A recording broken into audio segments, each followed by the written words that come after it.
Assalamualaikum warahmatullahi wabarakatuh. Kami dari kelompok 5 dari IF2C dengan nama Mr. Benz akan melakukan presentasi laporan perkembangan proyek kami.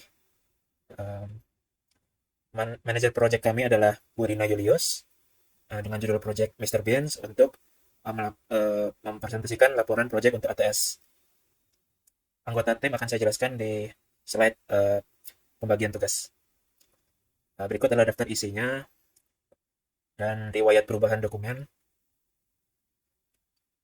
dengan daftar gambar atau tabel yang ada di laporan. Ini untuk lampiran belum kita buat karena laporan ini belum 100% selesai. Oke, untuk riwayat pengerjaan, untuk beberapa minggu pertama kita refleksi PBL, kemudian penjelasan tentang cakupan dan tujuan PBL, perencanaan proyek, pembagian tim beserta tugasnya, kemudian mencari kebutuhan fungsional dan non-fungsionalnya, menambahkan fitur tersebut untuk menjadi tampilan di proyek kita dengan menggunakan framework atau teknologi yang terbaru yang kita pelajari, yaitu Laravel. Kemudian yang terakhir, menambahkan laporan berdasarkan kemajuan proyek saat ini. Berikut riwayat pengerjaannya. Setelah ada beberapa planning dan analisis, kemudian desain, kita ada implementasi juga. Namun karena ini menggunakan Laravel, kami masih belum berhasil untuk menggunakan root post dan delete-nya. Jadi baru root get-nya aja, yang berarti tampilan luarnya saja. Untuk logika database belum ada. Kemudian berikut anggota tim dengan uh, pembagian kerjanya. Saya selaku Bagus Dwi Putra sebagai ketua tim.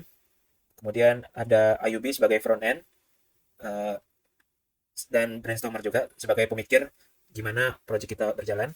Neti Lorenza berlaku yang sama, front end dengan brainstormer. Kemudian Cheryl di bagian UI UX, front end dengan back end.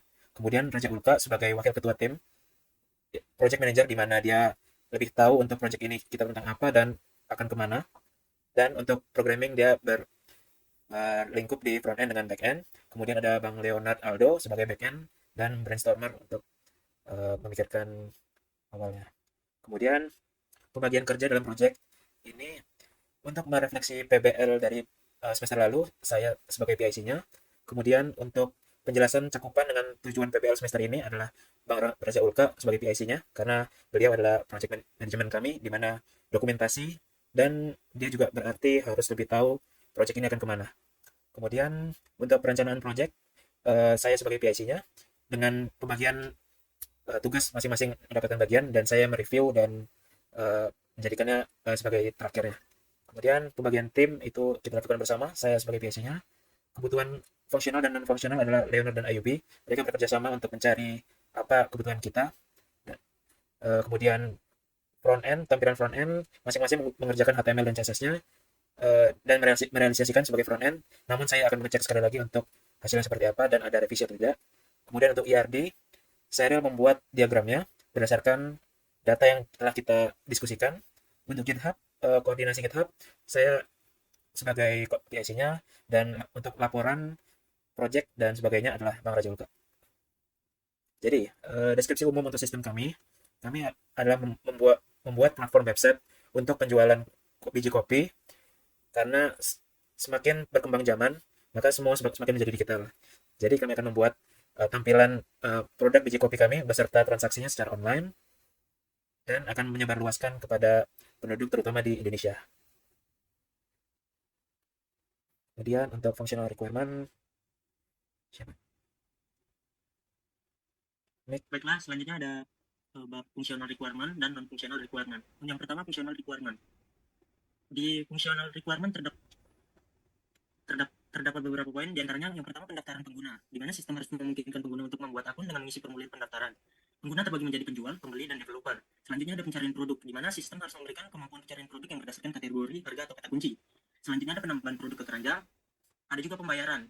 Selanjutnya ada verifikasi stok, di mana sistem harus memeriksa ketersediaan stok produk saat pengguna menambahkannya ke keranjang. Selanjutnya ada konfirmasi pemesanan, yang mana akan dilakukan setelah pembayaran berhasil. Sistem akan mengirim konfirmasi pesanan itu ke email pengguna. Selanjutnya ada pengolahan akun, di mana pengguna dapat mengubah kata sandi, mengupdate informasi profil mereka. Ada juga admin text, di mana sebagai tempat login admin untuk menambahkan sebuah produk. Boleh lanjut, Mas? Oh, maaf. Baiklah, selanjutnya ada poin non-functional requirement. Di sini terdapat ada 6 poin. Yang pertama, keamanan. Yang tujuannya untuk menentukan tingkat keamanan yang diperlukan untuk melindungi data sistem dari ancaman potensial. Selanjutnya ada kinerja, merinci persyaratan terkait kecepatan dan efisiensi sistem seperti waktu respon, maksimum, dan kapasitas transaksi per detik. Selanjutnya ada ketersediaan yang menentukan berapa lama sistem harus aktif dan ketersediaan dalam pengguna dalam jangka waktu tertentu. Selanjutnya ada stabilitas, yang berfungsi sebagai menyebutkan apakah sistem harus dapat berkembang seiring waktu dan meningkatnya kapasitasnya. Ada juga keandalan yang untuk menentukan sejauh mana sistem harus dapat beroperasi tanpa gangguan atau kegagalan. Selanjutnya, ada juga kemudahan pengguna yang tujuannya untuk dapat digunakan dan dimengerti untuk semua usia. Selanjutnya ada identifikasi pengguna. Yang pertama ada identifikasi pengguna, kami membaginya menjadi 3. Yang pertama calon pembeli, dan admin. Untuk calon pembeli, fitur yang kami siapkan berupa tugas atau mungkin yang bisa mereka lakukan adalah penulisan produk, menambahkan ke daftar keinginan mereka ke cart, menghubungi penjual, memperoleh informasi, serta berinteraksi dengan komunitas. Hak akses aplikasi yang bisa diakses oleh pembeli itu cuma hak akses penelusuran. Selanjutnya ada pembeli. Selanjutnya kemampuan yang harus dimiliki oleh pembeli. Selanjutnya ada pembeli. Tugas yang bisa dilakukan atau kegiatan yang bisa dilakukan oleh pembeli yaitu penelusuran produk, menambahkan ke keranjang, pembayaran, memperoleh informasi tentang pembelian, dan menerima konfirmasi pembelian. Hak aksesnya yang bisa dilakukan oleh pembeli ya membeli, dan kemampuan yang bisa digunakan ya sama seperti calon pembeli.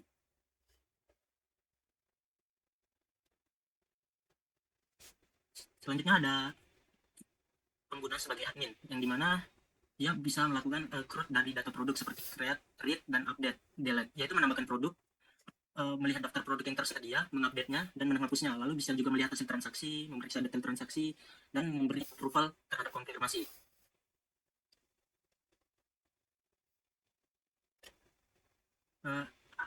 Hal yang perlu diperhatikan,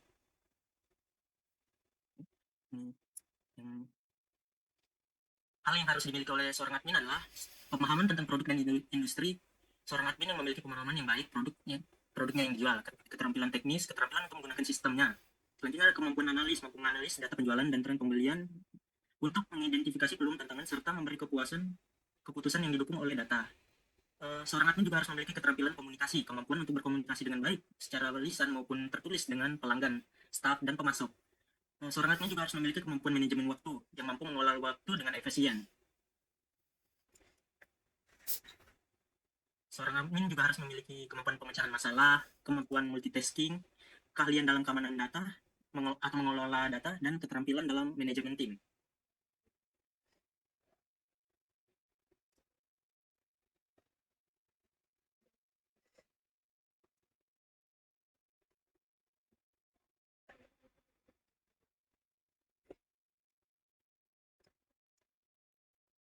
Baik, apa sudah, Pak? Untuk bagian saya kayaknya sudah.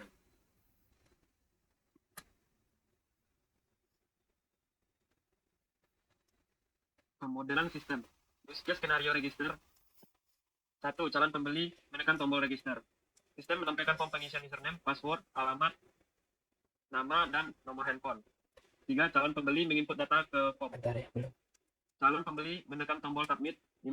Menyimpan data user menampilkan halaman login. Diagram aktivitas seperti di bawah. Use case skenario login. 1. Masuk ke alamat email website. 2. Menerima request dan mengirim form login. 3. Menginput username dan password. 4. Mengklik login. 5. Eksekusi validasi username dan password dengan tersimpan di database. 6. Jika tidak sesuai akan tampil notif login gagal dan kembali ke tahap 1. 7. Sesuai akan tampil notif login berhasil dan akan lanjut ke tahap 8, yaitu menampilkan halaman depan dan beranda. 9. Melakukan aktivitas di dalam website, menampilkan halaman depan web. Use case skenario menambah produk. Admin 1. Masuk ke halaman produk. 2. Sistem menampilkan gambar harga stok produk yang ingin ditambahkan. 3. Klik tambah produk. 4. Sistem menampilkan tool tambahan produk. 5. Mengisi data produk yang ingin ditambahkan. 6. Jika nama produk baru tidak diduplikat dengan nama produk yang ada, maka sistem menyimpan data produk tambahan. Jika duplikat, maka akan muncul alert error.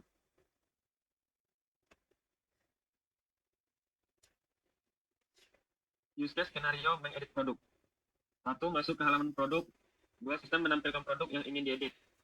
Lalu klik produk yang ingin diedit. 4. Sistem menampilkan form diedit produk. 5. Mengisi data produk yang ingin diedit. 6. Klik update. 7. Sistem menyimpan perubahan produk. 8. Jika proses edit produk sukses, maka sistem menyimpan data produk. Jika tidak, maka akan muncul alert error. Use case skenario menghapus produk. 1. Masuk ke halaman produk. 2. Sistem menampilkan data produk yang ingin dihapus. 3. Pilih produk yang ingin dihapus. 4. Klik hapus produk. 5. Sistem menghapus produk. Kondisi akhir, alert data produk telah dihapus. Use case skenario menambahkan stok. 1. Admin memilih menambah stok produk. 2. Sistem menampilkan formular mengisi produk yang ingin ditambahkan stok. 3. Mengisi formular stok produk terbaru. 4. Mengklik tambah.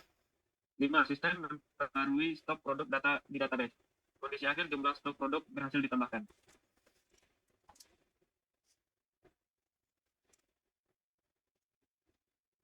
Use case skenario user beli produk. 1. Memilih produk bahan olahan minuman. 2. Sistem menyimpan produk yang telah dipilih ke keranjang. 3. Menambah produk atau sudah selesai. 4. Sistem menampilkan keranjang sekaligus harga yang harus dibayar. 5. Bayar produk yang telah dibeli. 6. Sistem menampilkan pembelian produk telah berhasil dan sudah dikirim. Kondisi akhir, pembelian produk telah berhasil. Aku sampai nomor berapa ya?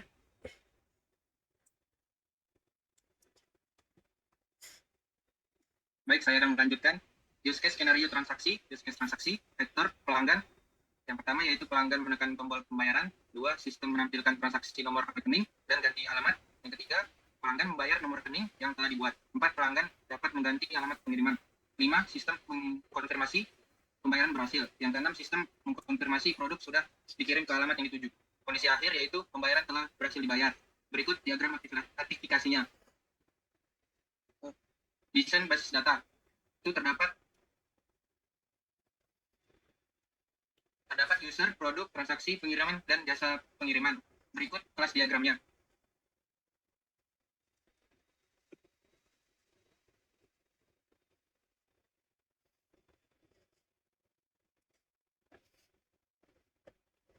Baiklah, saya akan melanjutkan. Pertama ada user.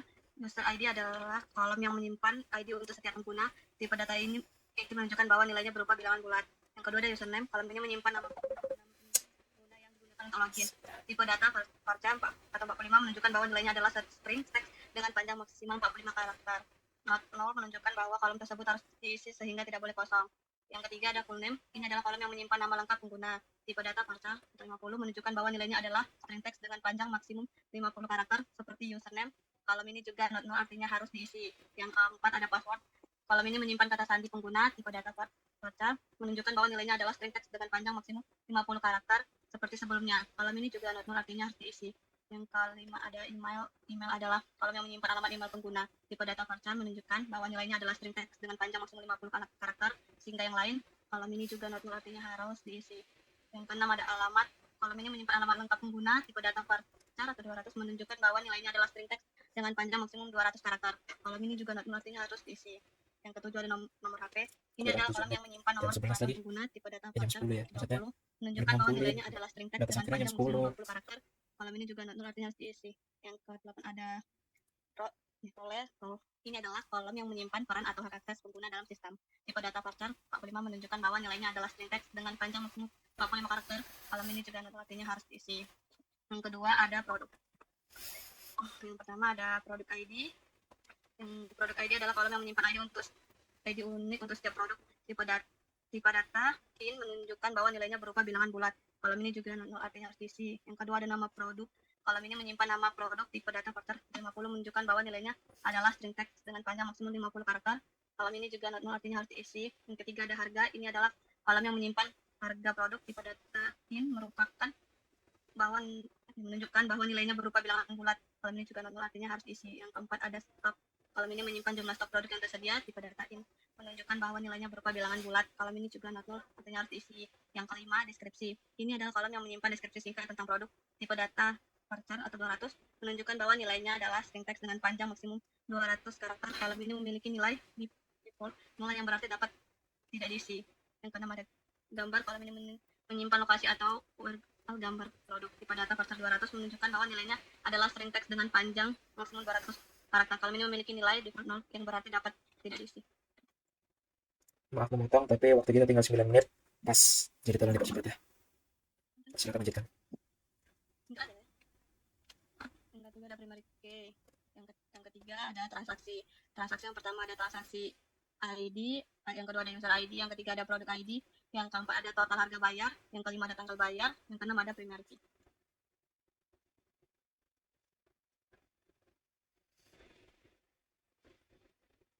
Ya, lanjut ya.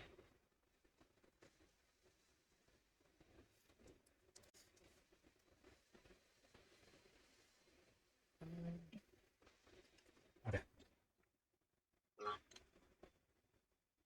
Yang kelima ada jasa pengirim. Jasa pengirim ID, nama jasa, deskripsi jasa, primary key.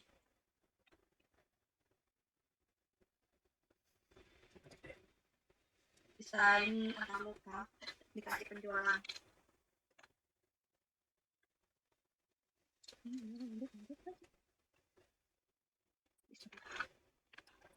Berikutnya, implementasi. Implementasi aplikasi, fitur yang sudah diimplementasikan pada halaman pertama, halaman login, halaman registrasi, halaman produk, halaman list reseller, halaman hubungi kami, halaman bantuan, halaman keranjang, admin page, tag pembayaran, dan keranjang. Fitur yang belum diimplementasikan oleh kami yaitu payment gateway. Tools yang digunakan untuk implementasi, yang pertama adalah program limit, kami menggunakan PHP.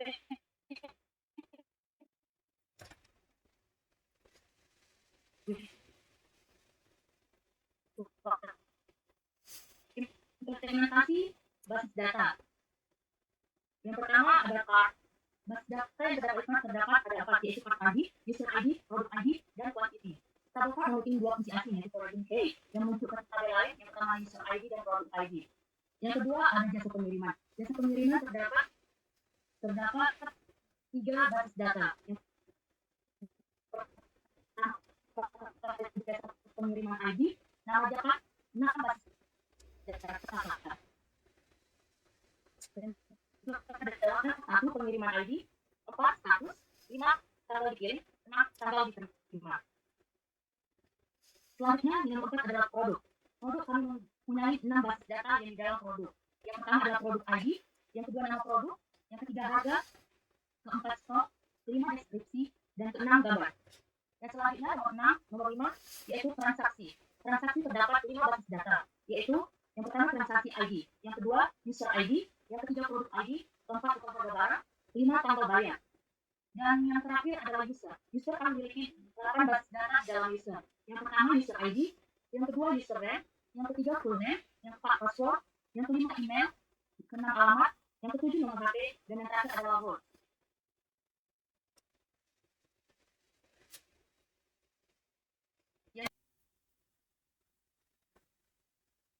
C. Pengujian aplikasi dan deployment. Untuk pengujian aplikasi dan deployment belum kami buat karena laporan ini belum selesai. Oh, oke. Jadi sekian dari presentasi kami. Terima kasih atas waktunya dan terima kasih tim.